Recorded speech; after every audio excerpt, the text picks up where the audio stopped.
Okay, today I'm making my first YouTube video, me working on Swyf. It's Saturday, so just gonna kind of take you through a day of effort.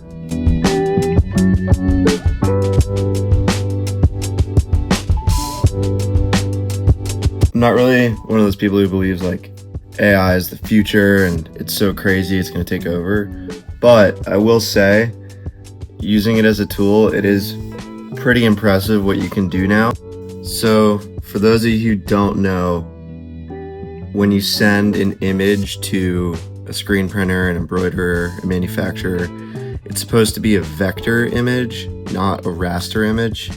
I'll put things up here, but a raster image is made out of pixels and a vector image is geometric, so no matter how far you zoom in, you don't lose resolution, so they can cut the screens like very precisely.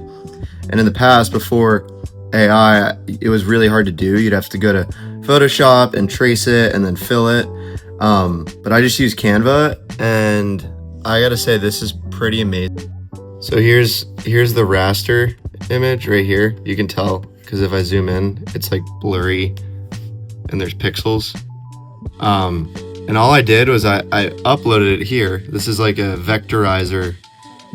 I guess it's AI, but it's just a tool, but it's a smart tool. And then you just hit vectorize and it generates it and does all of that for you in like literally 30 seconds. And now you can see this one, no matter how far I zoom in, it's geometric and super high quality. And that took me literally 30 seconds, which is sick.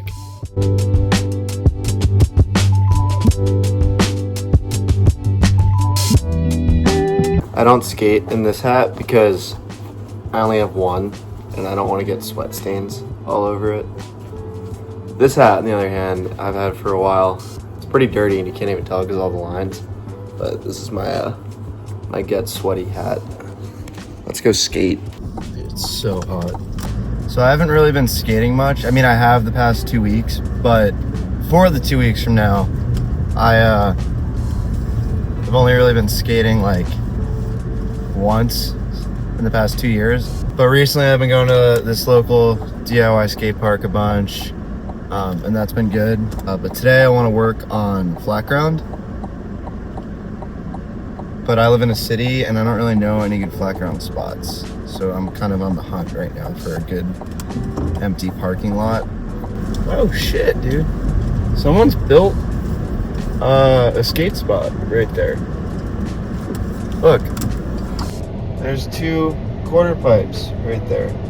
Definitely gonna go check that out.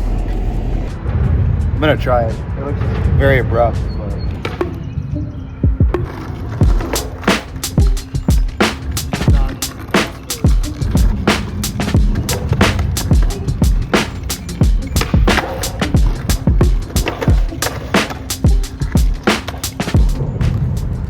No, that was cool. This isn't the spot for me to practice flat ground though. It's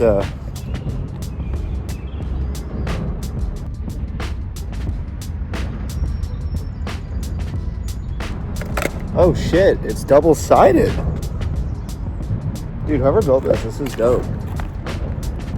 That's crazy. Pittsburgh is a big bike scene. I wonder if it's meant for bikes more than it is for skating. Just because it's pretty cracked and gravelly over here. All right, that was dope. That's definitely not the spot for me to practice flat ground, but that was sick.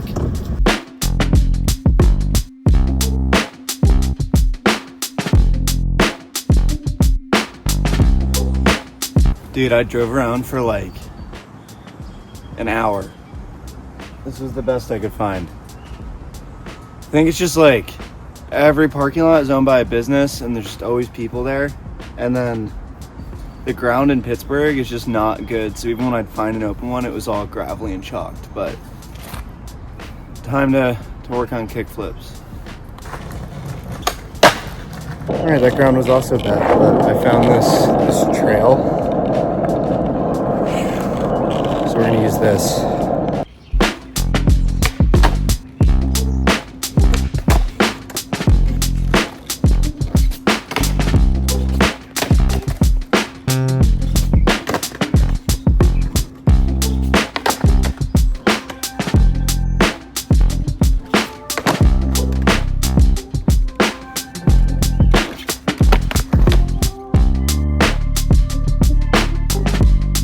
After watching back my hundreds of attempts at kickflips, I mean, I landed a few, but I used to land them, but they were always terrible. They were always super rocketed, and I would never pop. Like every time I landed it, it would never pop. It would just be halfway to the ground, and then I'd flick it forward and force it with my front foot. And that's what I'm trying to correct. I want to get them proper, so snapped, not rocketed anymore. So if anyone has any tips out there, it'd be really appreciated so I could fix this.